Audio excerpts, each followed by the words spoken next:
बीड बस स्थानकातून आज एकही बस सुटलेली नाही आणि एसटी कामगारांनी पुकारलेल्या आंदोलनाचा फटका हा सामान्य प्रवाशांना सहन करावा लागतोय। सलग दुसरा दिवस आहे बीड बस स्थानकातून एकही बस बाहेर निघालेली नाहीये आणि एसटी सेवा बंद असल्यामुळे खासगी वाहनांद्वारे प्रवाशांना प्रवास करावा लागतो आहे।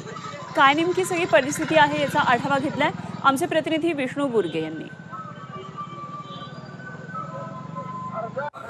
एसटी कामगारांनी कालपासून संप पुकारलेला आहे। बीड बस स्थानकातून एकही बस बाहेर निघालेली नाही। मी सध्या बीड बस स्थानकामध्ये आणि आपण पाहू शकता या ठिकाणी मोठ्या प्रमाणात प्रवासी देखील आलेले आहेत। आपल्याला बस मिळेल का यासाठी या ठिकाणी येत आहेत, मात्र बस मिळत नसल्यानं याच ठिकाणी त्यांना जे आहे ते खासगी वाहनातून जाण्याची वेळ आली। आपण या ठिकाणी पाहू शकता बसेस एकाच ठिकाणी उभारलेले आहेत। बीड बस स्थानकातून एकही बस आज बाहेर निघाली नाही। तर आपण माझ्या दुसऱ्या बाजूला पाहू शकता की या ठिकाणी जे आहे ते खाजगी वाहतूक होत आहे। खाजगी वाहनातून आपल्याला इतरत्र जाता येईल यासाठी प्रवासी या ठिकाणी मोठ्या प्रमाणात उभारले आहेत। त्याच पद्धतीने खाजगी वाहतूक करणारे देखील या ठिकाणी उभारले आहेत। माझ्यासोबत काही प्रवासी आहेत, त्यांच्याकडून जाणून घेऊयात की नेमकी ही परिस्थिती काय आहे। आज ही मागील 24 तास उलटले असले तरी हे जे आहे ती सेवा वाहतूक बंद असल्याचं पाहायला मिळतंय। कुठं जायचं आणि कधीपासून उभारलेलं आहे? कम से कम 1 घंटा झालाय, गाड्या सगळ्या बंद आहेत।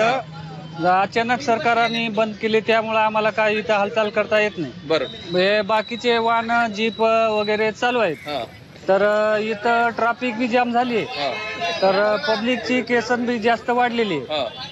तर आम्हाला काय सुधारणा, सकाळपासून थांबलोय आम्ही की गाड्या सकाळपासून एक बी नाही।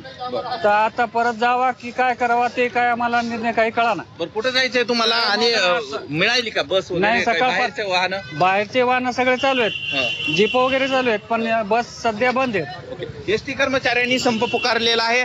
सलग आज दुसरा दिवस आहे, मात्र एसटी कर्मचाऱ्यांनी संप मागे घेतला नाही। त्यामुळं याचा फटका जो आहे तो सामान्य प्रवाशांना करावा लागतोय असंच म्हणावं लागेल। विष्णू बुर्गे, 24 तास, बीड।